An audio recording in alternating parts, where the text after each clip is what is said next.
Hello hi everyone, welcome back to stock updates. मैं हूं नवीन और आज इस वीडियो में हम लोग चेकआउट करेंगे HDFC ग्रुप जो है उसके क्वार्टरली रिजल्ट्स हैं Q3 results for financial year 2022-2023। In results के बारे में स्लाइटली हम लोग बात करेंगे। उससे हमें आइडिया हो जाएगा कि अभी स्टॉक कहाँ पे कितना ट्रेड कर रहे हैं और जो लोग होल्ड कर रहे हैं, सेल करने का सोच रहे हैं, बाय करने का सोच रहे हैं, उन्हें क्या करना चाहिए, राइट। तो क्या करना सही हो सकता है, राइट, या ऑप्शंस क्या हो सकते हैं। तो लेट्स स्टार्ट दी कॉन्वर्सेशन। तो मोटा मोटा if I talk about HDFC group के जो Q3 के रिजल्ट्स हैं उसमें प्रॉफिट आफ्टर टैक्स जो है वो 13% ईयर ऑन ईयर इंक्रीज हुआ है, जो कि बहुत सही चीज़ है, 3691 करोड़। और जो एस्टिमेट्स सेट करे गए थे HDFC ग्रुप्स द्वारा या मार्केट एनालिस्ट द्वारा, वो उन्होंने कंप्लीट करे हैं, इवन क्रॉस ही करे हैं, राइट। तो वो बहुत अच्छी न्यूज़ है इन्वेस्टर्स के लिए। और जो स्टैंड अलोन प्रॉफिट है जो मैंने अभी बताया 3691 करोड़ फ्रॉम दिसंबर क्वार्टर, और ये 13% अप है अपने पिछले साल से। एंड ये 3260 करोड़ था पिछले साल के दिसंबर क्वार्टर से, तो उससे काफ़ी ज़्यादा इंक्रीज हुआ है। और जो एस्टिमेट्स थे उतने ही प्रॉफिट मार्जिन से इंक्रीज हुए जितना एस्टिमेट किया गया था। और जो रिवेन्यू फ्रॉम ऑपरेशंस है ये 29% इंक्रीज हुआ है, रफली 30% इंक्रीज हुआ है, 15,230 करोड़। और जो segment wise income from interest है वो 30% ईयर ऑन ईयर इंक्रीज हुई है, 14,457 करोड़। ये लास्ट क्वार्टर में 11,000 समथिंग करोड़ थी, सेम क्वार्टर प्रीवियस ईयर। तो ईयर ऑन ईयर 30% इंक्रीज हुआ है इनकम फ्रॉम इंटरेस्ट में segment wise for HDFC group. और जो डिविडेंड इनकम है वो डबल हो गई है, अब ₹482 हो गई है, तो डिविडेंड इनकम भी डबल हुई है। ये भी बहुत पॉजिटिव न्यूज़ है इन्वेस्टर्स के लिए। जो NII है इस क्वार्टर के लिए, तो NII क्या होता है कि नेट इंटरेस्ट इनकम होती है, इंटरेस्ट से कितनी इनकम इन्होंने जनरेट करी। तो वो दिसंबर क्वार्टर खत्म होते होते 4,800 करोड़ है, जो कि पिछले क्वार्टर में पिछले साल के दिसंबर क्वार्टर में 4.2 और 4.3 थाउजेंड करोड़ के बीच में थी। तो इसमें भी 13% का इंक्रीज हुआ है। और पिछले 9 महीनों में, दिसंबर से लेके पिछले 9 महीनों में जो इंडिविजुअल अप्रूवल्स हैं वो 20% इंक्रीज हुए हैं और डिसबर्समेंट्स 23% इंक्रीज हुई हैं।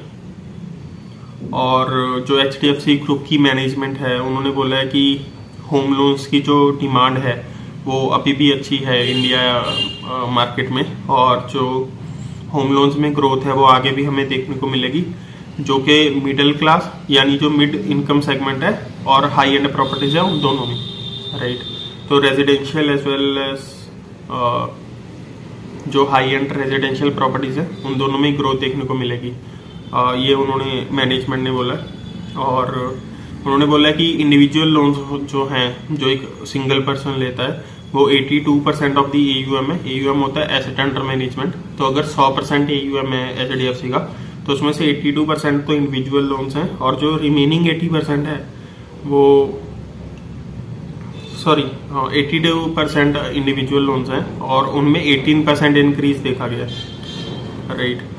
और जो टोटल लोन बुक थी यानी जो टोटल AUM है उसमें 13% इंक्रीज देखा गया है। तो इंडिविजुअल लोन बुक्स में ज़्यादा ग्रोथ हुई है as compare to the total loans या टोटल AUM।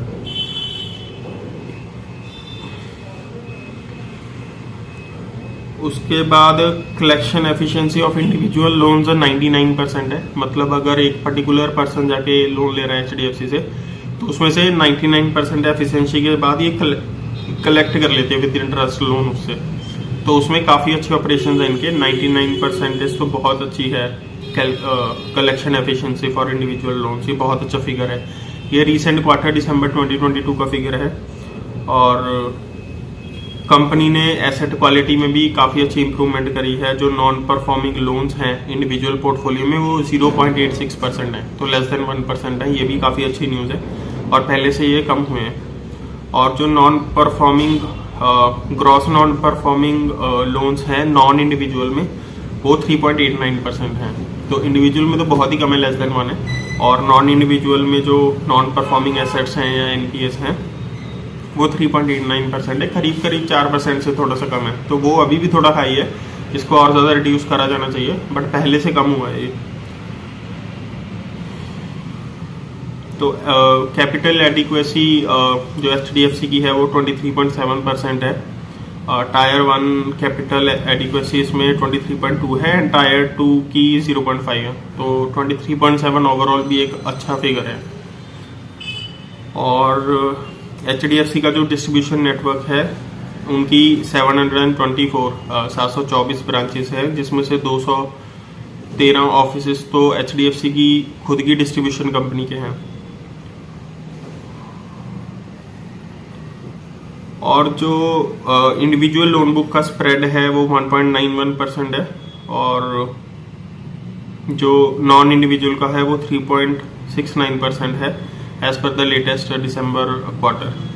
तो जब ये रिजल्ट्स क्वार्टर 3 के बाहर आए हैं तो एचडीएफसी के स्टॉक में काफ़ी ज़्यादा हमें रैली देखने को मिली है, ऊपर ही गया ये और जाएगा भी, ऐसा एक्सपेक्टेड भी था, क्योंकि हाउसिंग डेवलपमेंट फाइनेंस कॉर्पोरेशन जिसको हम एचडीएफसी बोलते हैं उसने बहुत अच्छे फिगर्स जो उसके एस्टिमेट्स सेट करे गए थे उससे अच्छे फिगर्स इन्होंने दिए हैं। तो स्टॉक में अभी अगर आप लास्ट ट्रेडिंग सेशन देखोगे तो 3% से ज़्यादा का ग्रोथ हुआ है, 3.11%। और अभी करंटली ये ट्रेड कर रहा है 2694 पे, तो करीब 2700 रुपये के करीब ये ट्रेड कर रहा है अभी। कंपनी का जो अगर थोड़ा सा बात करें वैल्यूज़ की तो अभी भी जो कंपनी का पीबी रेशो है वो 2.54 है, फेस वैल्यू 2 है, पीई 20.38 है जो कि ठीक ठाक पीई है। और इसका जो 52 वीक हाई गया था वो करीब 3000 के गया था, 2933, और 52 वीक ले गया था 2026। और मार्केट कैप को आपको पता ही है 4,92,000, करीब 5 लाख करोड़ की मार्केट कैप है। और सेक्टर पी इसका 27 का है और इसका इंडिविजुअल पी 20.38 का है। तो सेक्टर पी से काफ़ी कम है जो इसका पी रेशो है, प्राइस टू अर्निंग मल्टीपल या रेशो।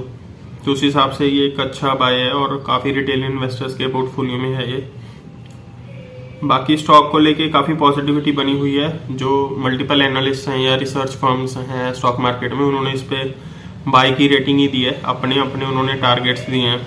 किसी ने 3000 दिया है, किसी ने 2800 दिया है, किसी ने 3200 दिया है। तो टारगेट प्राइस चल रही है।